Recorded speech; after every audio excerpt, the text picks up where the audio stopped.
सर्वप्रथम सर्वांना श्री स्वामी समर्थ. स्वामी महाराजांच्या कृपेने तुमच्या सर्व चांगल्या इच्छा पूर्ण होत ही स्वामींचरणी प्रार्थना करते आणि आजच्या व्हिडिओला सुरुवात करते. शिवहर शंकर नमामि शंकर, शिवशंकर शंभो, हे गिरिजापती भवानी शंकर, शिवशंकर शंभो. महाशिवरात्र 2026 यंदाची महाशिवरात्र रविवारी आलेली आहे. त्याचबरोबर सोमवारी आपल्याला महाशिवरात्रीचं पारणं फेडायचं आहे, म्हणजेच उपवास सोडायचा आहे. तर ज्यांचे सोमवारी उपवास आलेले असतील त्यांनी महाशिवरात्रीचा उपवास कसा सोडावा, उपवास कसा करावा, महाशिवरात्रीचं व्रत उपवास कसा करावा, कोणते नियम पाळावे, कोणी उपवास करावा, कोणी करू नये, काय करावं, काय करू नये, संपूर्ण महाशिवरात्री 2026 संपूर्ण माहिती आजच्या व्हिडिओमधून जाणून घेणार आहोत. व्हिडिओ शेवटपर्यंत बघा. चॅनलवर नवीन असाल कृपया आपल्या चॅनलला सर्वांनी नक्की सबस्क्राईब करा.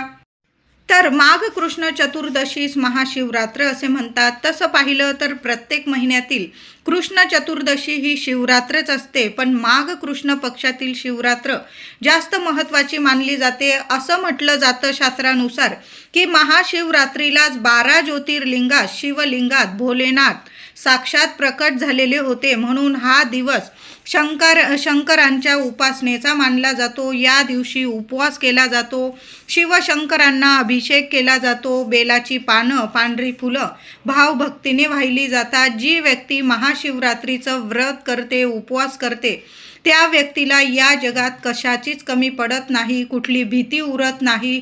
महादेव आहे, पाठीशी उभे राहतात, त्यांच्या सर्व इच्छा मनोकामना पूर्ण करतात. भोलेनाथ आहे, भोळ्या मनाने आपली संपूर्ण झोळी भरून देतात महादेव. या दिवशी जी व्यक्ती महादेवांची सेवा करते ना, त्या व्यक्तीला या जगात सर्व सुखांची प्राप्ती होते, तिच्या लेकरा बाळांना प्रगती मिळते. म्हणून महाशिवरात्रीला सर्वांनी उपवास जरूर करायचा आहे. आता उपवास करताना उपवास कसा करावा, तर जी व्यक्ती आजारी आहे, अशक्त आहे किंवा गरोदर महिला असतील, तुम्ही आधी महाशिवरात्रीचा उपवास केलेला आहे पण या वर्षी तुम्हाला करता येत नाही, तर मग तुम्ही पूजा करा, उपासना करा, सेवा करा. तुमच्याकडून नाही उपवास झाला, महादेव आहे, आपल्या लेकरांना नक्कीच समजून घेता. महिला, गर्भवती महिला असतील, त्यांनी मूल झाल्यानंतर मूल जरा मोठं झालं, कळतं वळतं झालं, मग तुम्ही उपवास पुन्हा धरू शकता. असं नाही की तुम्ही महाशिवरात्रीचा 1 वर्ष उपवास नाही केला म्हणून तुम्ही पुन्हा पकडू शकत नाही, पकडू शकता. आजारी व्यक्ती असेल, तुमची तब्येत नीट झाल्यानंतर तुमच्या गोळ्या औषधं चालू असतील, तुम्हाला डॉक्टरांनी उपवास तपास नसेल करायला सांगितलं, तर मग तुमची तब्येत नीट झाल्यानंतर पुढील वर्षी जरी तुम्ही उपवास केला तरीही चालेल. ज्यांना उपवास जमतो, ज्यांची तब्येत नीट आहे, त्यांनी आपण सर्वांनी महाशिवरात्रीचा उपवास करायचा आहे. उपवास करताना चुकून सुद्धा भगर कुणीच खाऊ नका. एकादशीला भगर चालते, महाशिवरात्रीला शिवशंकरांची सेवा करताना भगर चालत नाही, म्हणून भगर खाऊ नये. खरं तर भोलेनाथांचे उपवास करतो आपण, हरतालिका असेल किंवा महाशिवरात्र असेल, सोमवार असेल, तर फलाहार घ्यायचा असतो, गोड खाऊन मग उपवास करायचा असतो. खरं तर तिखट पदार्थसुद्धा, काही व्यक्ती तिखट पदार्थसुद्धा खात नाही, पण तुम्ही जर छान असा म्हणजे आहार घेत असाल, साबुदाण्याची खिचडी वगैरे दर महाशिवरात्रीला किंवा सोमवारचं व्रत करत असाल, तर मग तुम्ही साबुदाण्याची खिचडी वगैरे खाऊ शकतात, फ्रूट खाऊ शकतात, ड्रायफ्रूट खाऊ शकतात, पण चुकून सुद्धा भगर वगैरे खाऊ नका. तुम्ही जसा दरवर्षी उपवास करतात, काही भागांमध्ये भगर खातात, काही भागांमध्ये भगर खाल्ली जात नाही या उपवासाला, तर खरंच भगर चालत नाही. एकादशी असेल तुमची, मग तुम्ही भगर खाल्ली ठीक आहे, पण महाशिवरात्रीचा उपवास असेल किंवा आपण जे सोमवार करतो शिवशंकरांचे, त्या व्रताला, त्या उपवासाला भगर चालत नाही. तर उपवास करताना तुम्ही फळं खाऊ शकतात. तुम्ही बटाटा किंवा साबुदाणा वगैरे, शेंगदाणे वगैरे हे पदार्थ तुम्ही खाल्ले तरीही चालेल. साध्या सोप्या पद्धतीने आपल्याला उपवास करायचा आहे. ज्यांना मासिक धर्म असेल महाशिवरात्रीला, त्या महिलांनी सुद्धा उपवास, तुम्ही दरवर्षी उपवास करता तशाच पद्धतीने उपवास करायचा आहे. फलाहार घ्या, साबुदाणा खातात साबुदाणा खा, पण उपवास जरूर करायचा आहे. फक्त लांबून नमस्कार करायचा आहे. कहाणी, महाशिवरात्रीची कहाणी सर्वांनी जरूर ऐकायची आहे. मासिक धर्म असेल त्या महिलांनी कुणाला तरी सांगून कहाणी जरूर पठण करून घ्या आणि तुम्ही श्रवण करायची आहे. पण कहाणी महाशिवरात्रीला कहाणी सर्वांनी ऐकायची जरूर आहे. आता महाशिवरात्रीचा उपवास आपण रविवारी करणार, तर मग सोमवारी महाशिवरात्रीचा उपवास सोडणे, पारणं फेडणे 16 फेब्रुवारीला आपल्याला करायचं आहे. आता बऱ्याच लोकांचे सोमवारचे उपवास पण असतात. मग महाशिवरात्रीचा उपवास कसा सोडायचा बरं? तर ज्यांचे उपवास नाही त्या व्यक्तींनी 16 फेब्रुवारी 2026 सोमवार दिवशी महाशिवरात्रीचा उपवास सोडायचा आहे. सकाळी 7 वाजेपासून दुपारी 3:25 तुम्ही या वेळात केव्हाही महाशिवरात्रीचा उपवास सोडू शकता. आधी देवांची पूजा करायचा, पुन्हा आपण महादेवांना अभिषेक करा. दररोज तुम्ही जशी नित्य पूजा करता तशी पूजा करा. देवांना नैवेद्य दाखवायचा आहे, छान काहीतरी गोडाचा पण नैवेद्य दाखवा आणि मग तुम्हाला महाशिवरात्रीचा उपवास सोडायचा आहे. आता ज्या व्यक्तींचा सोमवारचा पण उपवास आहे, मग अशा व्यक्तींनी 16 तारखेला सोमवारी उपवास कसा सोडायचा? तर काय करायचं आहे, तुम्ही महाशिवरात्रीचा उपवास सोडण्या अगोदर तुमचा सोमवारचा पण उपवास आहे, तर महादेवांना अभिषेक घातलेलं जलाधारीच्या इथून थोडंसं तीर्थ घ्यायचं आहे. घरी पण सेवा करू शकता, मंदिरात जाऊन सुद्धा सेवा करा. 16 तारखेला थोडंसं तीर्थ घ्यायचं आहे आणि महादेवांना प्रार्थना करायची आहे. हे भोलेनाथा, भोले भंडारी, आज माझा सोमवारचा पण जसा महाशिवरात्रीचा तुमच्या नावाने मी उपवास करत आहे, तसा माझा आज सोमवारचा तुमचाच उपवास आहे. मी हे तुमचं जलाधारीच्या इथून तीर्थ घेत आहे आणि महाशिवरात्रीचा उपवास सोडत आहे, असं बोलून तुम्हाला ते तीर्थ पिऊन घ्यायचं आहे. एखादं बेलपत्र खाल्लं तुम्ही चालेल, तुमचा महाशिवरात्रीचा उपवास सुटलेला आहे. मग तुमचा सोमवारचा पण उपवास लागू पडणार आहे. मग संध्याकाळी 5:30 आत तुम्हाला महाशिवरात्रीचा आणि सोमवारचा हा दोन्ही उपवास तुम्हाला देवाला नैवेद्य दाखवायचा आणि मग तुम्ही उपवास सोडायचा आहे. पण संध्याकाळी 5:30 आतच, कारण सोमवती अमावस्या प्रारंभ होत आहे. महाशिवरात्रीचा उपवास अमावस्या तिथीत सोडू नका, आधी सोडून घ्यायचा आहे. कळालं असेल माझ्या महिलांना, दादांना. महाशिवरात्रीचा उपवास आणि ज्यांचा सोमवारचा पण उपवास आहे त्यांनी सोमवारचा उपवास सोडताना महाशिवरात्रीचा उपवास तुम्ही सकाळीच एखादं बेलपत्र आणि थोडंसं तीर्थ पिऊन तो महाशिवरात्रीचं पारणं फेडून घ्यायचं आहे आणि दिवसभर उपवास करायचा तुमचा सोमवारचा. आणि संध्याकाळी 5:30 आत तुम्ही पाटावर बसून अन्न ग्रहण करायचं आहे. देवांना नैवेद्य दाखवा. सोमवती अमावस्या प्रारंभ होत आहे 16 फेब्रुवारी 2026 सोमवार दिवशी संध्याकाळी 5:33 सोमवती अमावस्या प्रारंभ होत आहे. त्याच्या आधीच तुम्हाला तुमच्या सोमवारचा उपवास सुद्धा सोडून घ्यायचा आहे. कळालं असेल सर्वांना. तर अशा पद्धतीने तुम्ही महाशिवरात्रीचा उपवास पण करू शकता आणि तुमचा सोमवारचा उपवास सुद्धा लागू पडणार आहे. संध्याकाळी 5:30 आत तुमचा उपवास तुम्ही सोडून घ्यायचा आहे. महाशिवरात्रीला सर्वांनी लवकर उठायचं आहे आणि आंघोळीच्या पाण्यात थोडंसं गंगाजल असेल घेऊन या. थोडंसं गंगाजल टाकायचं आहे आणि मग आंघोळ करायची आहे. थोडीशी तीळ टाकून आंघोळ केली तरीही चालेल, त्यामुळे सगळे पितृदोष नष्ट होईल. जी व्यक्ती महाशिवरात्रीला चिमूटभर पांढरी तीळ टाकून आंघोळ करते, थोडं गंगाजल टाकून आंघोळ करते, त्या व्यक्तीच्या आयुष्यातून प्रखर पितृदोष नष्ट होतो आणि महादेवांची कृपा प्राप्त होते. लवकर उठायचं आहे, ब्रह्ममुहूर्तावर उठा. आंघोळीनंतर देवांना अभिषेक करायचा आहे. घरात शिवपिंडी आहे तिथं सुद्धा अभिषेक करायचा, घरात सुद्धा, आणि मंदिरात जाऊन सुद्धा. सर्वांनी मंदिरात जाऊन महादेवांचं दर्शन घ्यायचं आहे. देवांना कच्चं दूध अर्पण करा, पाणी अर्पण करा. पंचामृत करून नेत असाल पंचामृताचा अभिषेक करा. बेल, शमीचं पान, धोत्रा या सर्व वस्तू महादेवांना खूप प्रिय आहे. चंदन, भस्म, छान अशी सादर संगीत पंचोपचार देवांची पूजा करायची आहे. घरात सुद्धा साध्या सोप्या पद्धतीने तुम्ही जसा अभिषेक करता दररोज तशाच पद्धतीने ओम नमः शिवाय, ओम नमः शिवाय मंत्र जपा आणि देवांना अभिषेक करायचा आहे. आणि तुम्हाला देवांना बेलपत्र अर्पण करायचं आहे. एका का होईना पानाला तिन्ही पानांना थोडं थोडं बोटभर चंदन लावायचं आहे. पालथ्या स्वरूपात चिकना भाग महादेवांच्या शिवपिंडीवर येईल अशा पद्धतीने देवांना बेल अर्पण करायचं आहे. धोत्र्याचं फुलं असतील, धोत्र्याचं फळ असेल तुमच्याकडं तर छान अशी पूजा करा. कच्चं दूध आणि थोडीशी साखर मिक्स करून देवांना नैवेद्य सुद्धा दाखवायचा आहे. वेगवेगळ्या फळांचा सुद्धा तुम्ही महादेवांना नैवेद्य दाखवू शकतात. त्याच पद्धतीने एक अखंड दिवा आपल्या देवघरात महिलांनो जरूर लावून ठेवा आणि त्या अखंड दिव्यात तुम्हाला एक कापराची वडी टाकून ठेवायची आहे. बाकी काही नाही टाकलं चालेल. कापूर महादेवांना खूप प्रिय आहे. सकाळी सुद्धा एक कापराचा तुकडा टाका आणि निश्चित काळात तुम्ही जेव्हा रात्री 12 वाजता जेव्हा आपण सेवा करतो पुन्हा महादेवांची, तेव्हा जरी एक कापराची वडी अखंड दिव्यात टाकून दिली तरीही चालेल. दिवा विझणार नाही. महिलांनो, दादांनो, काळजी घ्यायची आहे. महाशिवरात्र आहे. आपल्या देवघरात अंधार होऊ देऊ नका. एक अखंड दिवा लावून ठेवायचा आहे. तेलाचा लावा, तुपाचा लावा, नियम नाही. त्या दिव्यात एक कापराचा तुकडा टाकून द्यायचा आहे.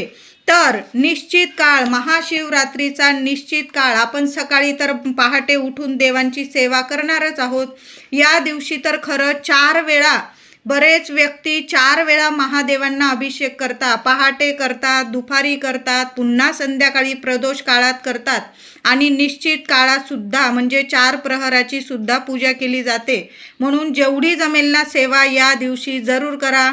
सकाळी सुद्धा देवांचं दर्शनाला मंदिरात जा आणि रात्री जाता आलं तर रात्री जा, नाही तर आपल्या देवघरात शिवपिंडी असते तिथं जरी सेवा केली तुम्ही पुन्हा अभिषेक करू शकता. नाही अभिषेक करता आलं, बेल फूल तर अर्पण करू शकतो. बेलाची चांगली पानं घ्यायची आहे, तुटलेली वगैरे घेऊ नका. आदल्याच दिवशी महिलांनो, दादांनो तयारी करून ठेवा. चांगला बेल काढून ठेवायचा आहे, धुवून वगैरे स्वच्छ घ्या.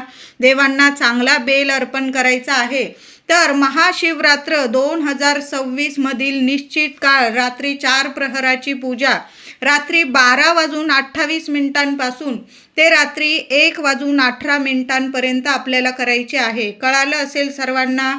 महाशिवरात्रीचा निश्चित काळ रात्री 12:28 ते रात्री 1:18 या वेळात, या काळात देवांना बेल अर्पण करा, फुलं अर्पण करा. ओम नमः शिवाय, ओम नमः शिवाय या दिवशी कोणाशी बोलू नका. जेवढा मंत्र जपाल ना तेवढं 1000 पटीने फळ मिळणार आहे. कितीही कठीण त्रासात असाल, कितीही समस्या असू द्या तुमच्या आयुष्यात, महादेव आहे. तुम्हाला खाली घरी हात पाठवणार नाही. महादेवांच्या मंदिरात जाऊन सर्वांनी अभिषेक करा. बेल, फूल, चंदन, भस्म अर्पण करा. फळांचा नैवेद्य दाखवा, दूध साखरेचा नैवेद्य दाखवा, पण देवांची सेवा जरूर करा. महिलांनो, महादेवांच्या मंदिरात जाल तर एक तुपाचा दिवा तुम्हाला न्यायचा आहे. मातीची पंती घेतली चालेल, त्यात थोडंसं गाईचं तूप टाका, फुलवात ठेवा, कापराचा तुकडा बारीकसा टाका आणि महादेवांच्या मंदिरात एखाद्या कोपऱ्याला कुणाला आपल्या दिव्यामुळे त्रास होणार नाही अशी काळजी घेऊन एखाद्या कोपऱ्याला महादेवांसमोर तुमची इच्छा बोलून, जी महिला, जे दादा महाशिवरात्रीला महादेवांसमोर आपली इच्छा बोलून दिवा प्रज्वलित करतात, ती व्यक्ती खाली हात येत नाही. भोले भंडारी आहे, आपली झोळी भरभरून देतील. म्हणून एक दिवा महादेवांच्या मंदिरात जरूर लावा. आता गर्दी असेल मंदिरात महाशिवरात्रीला बसायला काय, दर्शनाला सुद्धा भरपूर लाईन असते. मग दाराशी जरी एखाद्या कोपऱ्याला तुम्ही दिवा लावून दिला तरीही चालेल. आता नाहीच लावता आला, आपल्या देवघरात जरी लावला तुम्ही तरीही चालेल. मंत्र जपत राहा. ओम नमः शिवाय, ओम नमः शिवाय. जेवढी माळ जपता येईल ना, 11 माळी जपा, 21 माळी जपा. जास्तीत जास्त जेवढी सेवा होईल तेवढं 1000 पटीने तुम्हाला फळ मिळणार आहे. आता महाशिवरात्र रविवारी आलेली आहे. रोजच आपला राहू काळ असतो, भद्रा काळ काही वेळा असतो. तर या दिवशी महाशिवरात्रीला राहू काळातच भद्रकाळ सुद्धा सुरू होणार आहे. रविवारी 15 फेब्रुवारी 2026 महाशिवरात्रीच्या दिवशी रविवारी संध्याकाळी 4 वाजेपासून ते संध्याकाळी 6 वाजेपर्यंत हा राहू काळ असणार आहे आणि तेव्हाच भद्रकाळ सुद्धा सुरू होणार आहे. दुसऱ्या दिवशी 16 तारखेपर्यंत पहाटे 5:55 हा भद्रकाळ सुद्धा असणार आहे. पण भद्रकाळ असू दे, राहू काळ असू दे, या काळात सुद्धा शिवपूजा आपण करू शकतो. कारण एकमेव देवता असे आहे, म्हणजे शिवशंकरजीच असे देवता आहे ज्यांची पूजा अभिषेक आपण राहू काळ भद्रकाळात सुद्धा करू शकतो. कारण शिवशंकरजी स्वतःच महाकाल आहे. म्हणून महाशिवरात्रीला राहू काळ असेल भद्रकाळ असेल पाळायची गरज नाही. दिवस रात्र महादेवांची सेवा करण्यासाठीचाच हा दिवस आहे.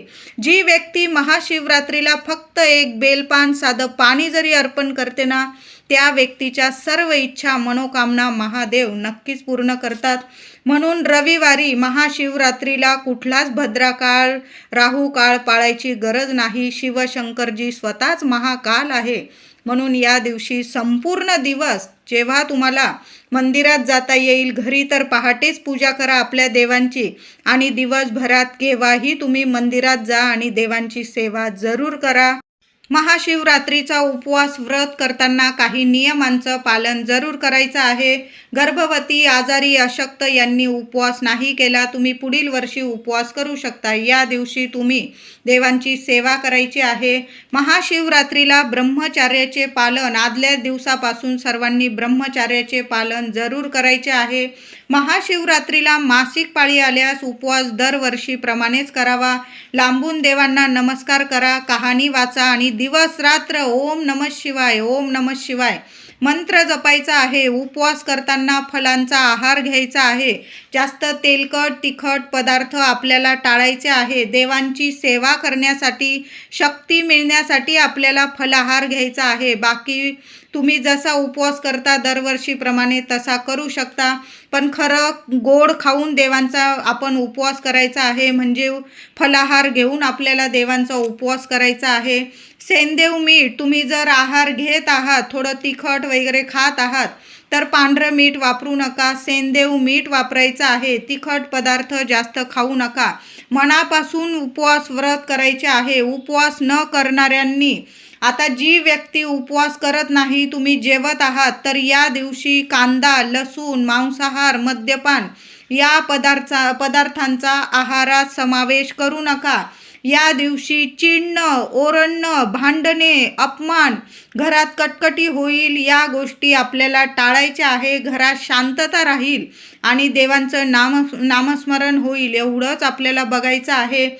शिवमंदिरात जाताना प्रथम नंदीचे दर्शन घ्यायचे आहे. नंदी हे वाहन प्रजापती दक्षाने शिवशंकरांना दिले. त्यांची भक्ती पाहून प्रथम तुझे दर्शन व नंतर माझे दर्शन असा शंकरांनी नंदी देवांना आशीर्वाद दिलेला आहे. म्हणून नंदी देवांचं प्रथम दर्शन घ्या आणि मग महादेवांचं दोन्ही हातांनी शिवपिंडीला स्पर्श करून टाळी वाजवून शंभो हर हर महादेव यांचा जयघोष करायचा आहे. आणि मग महादेवांना अभिषेक, बेल, फूल, चंदन, भस्म अर्पण करून देवांची पंचोपचार पूजा करायची आहे. महादेवांच्या शिवपिंडीला पूर्ण प्रदक्षिणा घालू नये. मुलं बाळांना घेऊन जात असाल याची आपण काळजी घ्यायची आहे. महादेवांच्या शिवपिंडीला पूर्ण प्रदक्षिणा घालू नये.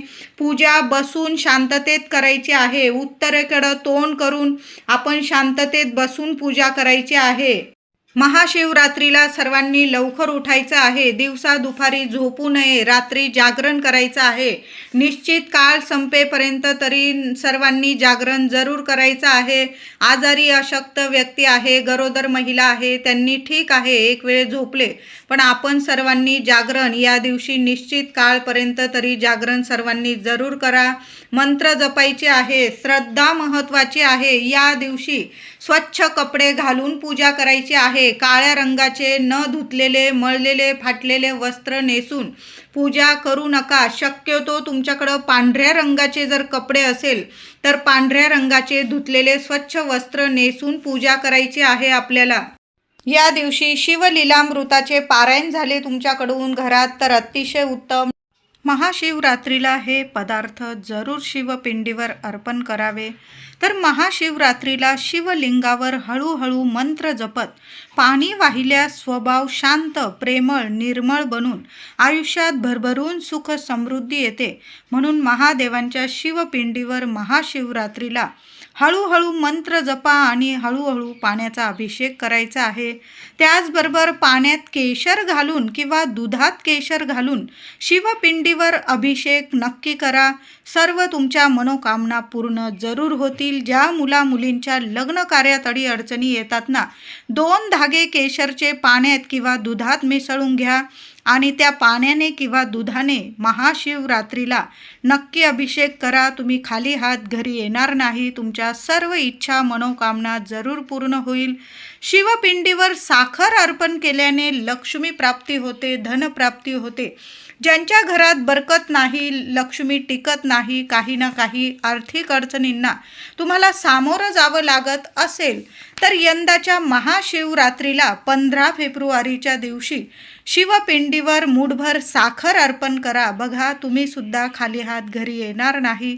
तुम्हाला नक्की लक्ष्मी माता प्रसन्न होईल आणि तुमच्या सर्व इच्छा नक्कीच पूर्ण होईल. त्याचबरोबर शिवपिंडीवर दुधाने अभिषेक केल्यास आरोग्याची प्राप्ती होते, संतान प्राप्ती होते, मुलांना यश प्रगती मिळते. ज्या महिलांना गर्भधारणा होत नसेल किंवा ज्यांच्या आयुष्यात खूप आरोग्याच्या तक्रारी असतील अशा व्यक्तींनी महाशिवरात्रीला गाईचं कच्चं दुधाने आधी स्वच्छ पाण्याने मग दुधाने अभिषेक करा. पुन्हा स्वच्छ पाण्याने बेलफूल अर्पण करा. साध्या सोप्या पद्धतीने महादेवांची पूजा करायची आहे, पण दुधाने अभिषेक जरूर घाला. बघा, तुमच्या सर्व समस्या संपून जाईल, आरोग्याची प्राप्ती होईल. आणि ज्या महिलांना गर्भधारणा होत नाही, संतान प्राप्ती होत नाही, त्या महिलांना सुद्धा 1 वर्षाच्या आत तुमचं घर गोकुळ जरूर बनेल. त्याचबरोबर शिवपिंडीवर दही अर्पण केल्यास जीवनात असलेले सर्व त्रास निघून जातात. शिवलिंगावर चंदन वाहिल्यास व्यक्तीमध्ये सकारात्मक बदल दिसून येतात आणि समाजात त्या व्यक्तीस मान सन्मान मिळतो. शिवलिंगावर मध वाहिल्यास पती पत्नीत किंवा कुटुंबातील सर्व व्यक्तींमध्ये गोडावा निर्माण होतो. शिवलिंगावर गाईचे तूप वाहिल्यास जीवनात प्रगती मिळते. महाशिवरात्रीचा निश्चित काळ खूप महत्त्वाचा असतो. या काळात जर आपण महादेवांच्या प्रिय वस्तू अर्पण केल्या, सेवा केली तर आपल्याला 1000 महाशिवरात्री केल्याचं पुण्य फळ प्राप्त होत असतं. म्हणून या वर्षीचा निश्चित काळ, महाशिवरात्रीचा निश्चित काळ मध्यरात्री 12:28 पासून ते 1:18 असणार आहे. या काळात तुम्ही पुन्हा 4 प्रहराची ही सेवा असते महादेवांची महाशिवरात्रीची. तर या काळात आपण महादेवांना अभिषेक करावा, बेल फूल अर्पण करावं, दूध साखरेचा नैवेद्य दाखवायचा आहे. तुम्हाला शिवलीलामृताची सेवा करायची असेल, 11वा अध्याय पठण करायचा असेल तर रात्री नक्कीच करा. निश्चित काळ खूप महत्त्वाचा असतो. या वेळात संपूर्ण दिवसच शुभ आहे, पण निश्चित काळात केलेली सेवा खूप फलदायी ठरते. म्हणून प्रत्येक आईने देवांना बेल फूल अर्पण करायचं आहे. झालंच तर मुलांकडून सुद्धा ही सेवा करून घ्यायची आहे. खूप सोन्यासारखे अनुभव येतील तुम्हाला. महिलांनो, दादांनो, महाशिवरात्रीच्या दिवशी संपूर्ण दिवसभरात 4 वेळा तरी आपल्या देवघरात जरी सेवा केली ना, सकाळी पहाटे लवकर उठून आंघोळ झाल्यानंतर देवांना बेल अर्पण करा, पुन्हा दुपारी बेल अर्पण करा, पुन्हा संध्याकाळी प्रदोष काळामध्ये बेल अर्पण करा, फुलं अर्पण करा आणि रात्री मी तुम्हाला निश्चित काळ सांगितला तेव्हा तर आवर्जून बेल फूल अर्पण करायचं आहे. दिवा लावा, तुपाचा दिव्याने देवांना ओवाळा. कापूर आरती या दिवशी आपल्या सर्वांच्या घरात कापूर आरती ही झालीच पाहिजे. गणपती बाप्पांची करा, देवी आईची करा, महादेवांची करा, स्वामींची करा, पण कापूर आरतीने महादेव खूप प्रसन्न होतात. म्हणून कर्पूर गौरम म्हटलेलंच आहे आरतीमध्ये. म्हणून कापूर आरती, कर्पूर आरती जरूर करायची आहे. महाशिवरात्रीच्या दिवशी आपण प्रत्येकजण मंदिरात जाणारच आहोत. तर महाशिवरात्रीच्या दिवशी मंदिरातून कोणी वाहिलेलं आहे बेल पाणी बघू नका. 1 बेलपत्र देवांची सेवा करून झाल्यानंतर घरी येताना महादेवांच्या मंदिरातून महादेवांच्या शिवपिंडीवरून एक बेलपान उचलून आणायचं आहे. तुम्ही देवांसमोरच जरी खाऊन घेतलं प्रसाद स्वरूप तरीही चालेल. थोडं जलाधारीच्या इथून थोडं तीर्थ घ्या, तिथंच पिऊन घ्या. कोणाचं आरोग्य नीट नसेल, काही त्रास असेल, मुलांना सुद्धा द्या. थोडं महिलांनो काही 4 दिवस वगैरे नसतील, तुमचं घर एकदम पवित्र असेल तर ते थोडंसं तीर्थ तुम्ही घरात जरी शिंपडून दिलं ना तर घरातली जी नकारात्मकता असते ती संपूर्णपणे नष्ट होते, पितृदोषातून मुक्तता मिळते आणि तुमचं घर सदैव पवित्र आणि दैवी शक्तिमय भरलेलं राहील.